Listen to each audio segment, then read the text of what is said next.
get a little check. All right. Looking good. Okay. Woke up at dawn, boots on my feet. The rooster's crow is my morning beat. Welcome to Oak and Acorns. Thanks for watching. All right, we're going to show the Martin family smoked salmon. Nothing too special about it, but this is salmon left over from last fall. I like to turn it into something we can take camping, hiking, fishing, hunting. So step one is to thaw it out if it's frozen and let it sit at room temperature.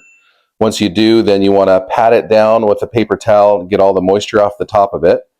And then once you kind of dry it out, then you take your seasoning, which is 4 parts brown sugar to 1 part salt. The salt helps to extract a lot of the moisture, and the brown sugar adds a nice sweet taste to it. I like to add a little garlic and onion powder to my rub, and then of course for the daddies out there, little chili flakes. Now once you've added all of the seasoning to the fish, we want to put it into the refrigerator for 12 hours and sit open face, because that cool temperature will help to absorb the salt and the seasoning. And then we'll pull it out tomorrow and let it sit at room temperature for about 4 hours. That process allows the smoke to really adhere to the salmon, and we'll put it on the smoker. Now one last thing before we put it in the fridge, I just want to note that some of the best fish is the belly.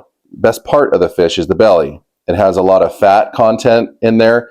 People throw this away, and this is the best part. I always say to save this because the fat really cooks off when it's smoking and turns into a nice oil and gives a great flavor. So save the bellies. All right, so we're going to put it in the refrigerator, and we'll be back.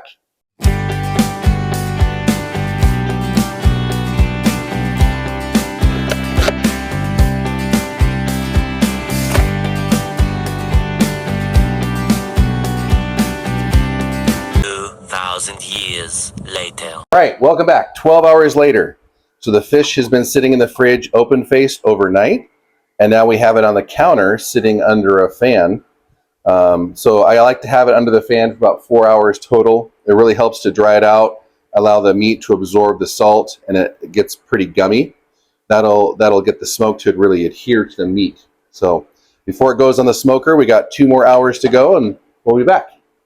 Okay, we're ready to start smoking. So we got the thinner salmon on the top and the thicker salmon fillets on the bottom. It's closer to the heat. I also like, because I'm not doing a big batch of salmon today, I like keeping a little space between the heat source and the thicker salmon so it's not cooking it.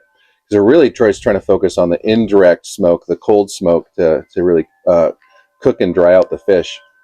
The other thing is I actually like leaving the skin on. The boys love eating it, and it doesn't actually dry out the fish too much, so leaving the skin on it is kind of a little tip.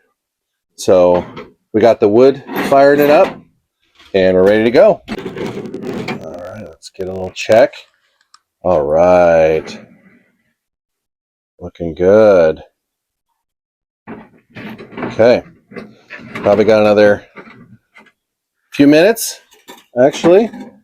Then we'll pull it out, let it sit at room temp, and then bag it up. We'll be back.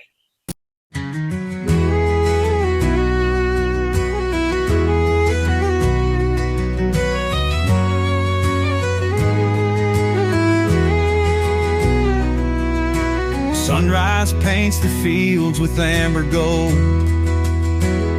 You can hear the rooster crow steady and bold. We pack our bags, we're ready to ride. We'll make it there if the creek don't rise. Final step is to vacuum seal. So I like putting these into smaller portion sizes so they're kind of grab and go daddy size, or if there's kids or family with you, you grab a few of them. And vacuum sealer food saver. This is a 3180. We can put a link in the comments if you're interested. Other than that, I hope you enjoy. Thanks for watching.